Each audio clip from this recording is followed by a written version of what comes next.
これがレクイエム。 What's good, YouTube? It's your boy Show back with another video, and today we are, I originally thought about doing a localized and that's a series where I basically take games that are over there in Japan that are basically region locked, or we can get them over here, but we have to import them and they're not in English language.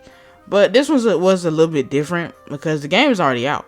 It's already out on actually English and released and everything, but it's only on PS4 and like Xbox. I don't know if it actually is on Xbox. I'm just taking a wild stab in the dark here, but I know for a fact that the Nintendo Switch version of this game is only in Japanese, and I don't understand why. The thing is, though, it's a good game, but I don't understand what barriers is making it so that the Switch itself doesn't want to actually drop a Western release. Well, in case you guys can't tell by the title or the thumbnail, we're talking about Dragon Quest Heroes 1 and 2. The thing is, I've played these games. I've played these games for a while, for an extended period of time on PS4. I actually do enjoy it. If you watched my One Piece video, you'll actually know I don't enjoy a lot of the Warriors games, like the Dynasty Warriors, Koei Tecmo produced type games. I don't really enjoy them that much. I feel like Dynasty Warriors were perfect for its formula, but a lot of the things and a lot of these different series that they choose to have these type of games in, I feel like they don't work. It don't work with having just massive enemies everywhere. I felt like One Piece was a great example of it working because One Piece has like thousands of enemy types, thousands of enemy mini bosses they can put in. But I digress. I actually do like this one. It's not something that's just strongly like I hate or anything. I kind of enjoy it in passing. Like I might throw it in there and load up the game and just kind of play it on, it's just some relaxing type feel. Now, would I say I'm a hardcore fan of it? No. I am much more a fan of the traditional Dragon Quest RPG turn-based games. I love Dragon Quest 11. It was one of my favorite games of all time. That's pretty much all I'm going to say about that. But the thing about Heroes 1 and 2 not coming in Western release on Switch, I always wonder about that. Because the game came out like a long time ago. And when I say a long time ago, I'm talking about like towards the beginning of the Switch's lifespan.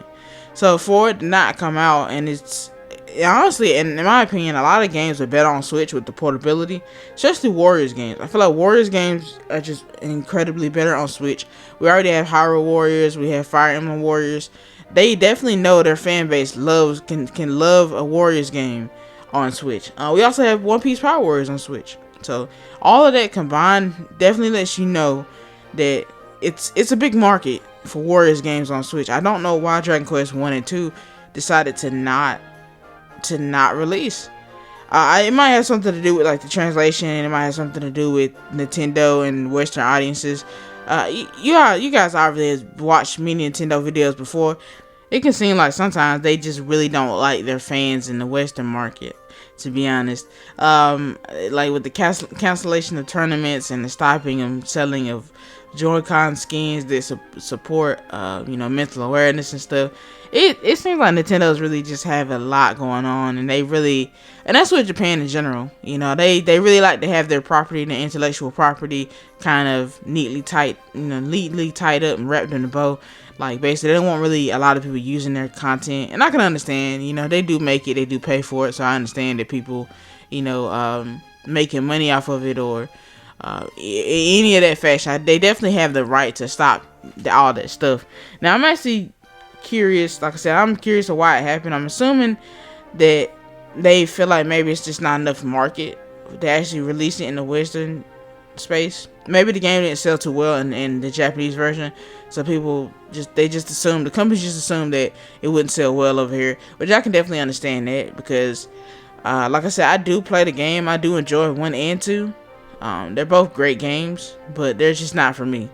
I've been burnt out too many times on the Warriors format that it feels like you're playing the same game with different characters and different skins and stuff when you play a Warriors game. So for me, I'd be kind of burnt out on them.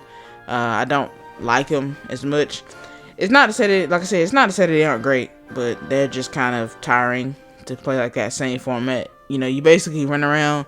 You try to capture a base. Everybody has like sort of unique combos, so that makes it a little bit different. But it's still the same formula through and through, and I feel like it just works with Dynasty Warriors, the actual franchise of Dynasty Warriors, so well.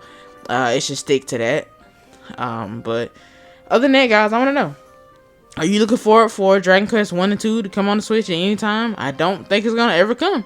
They had plenty of chances to go ahead and make it, you know, a reality, and they haven't. So I'm assuming that it might not drop.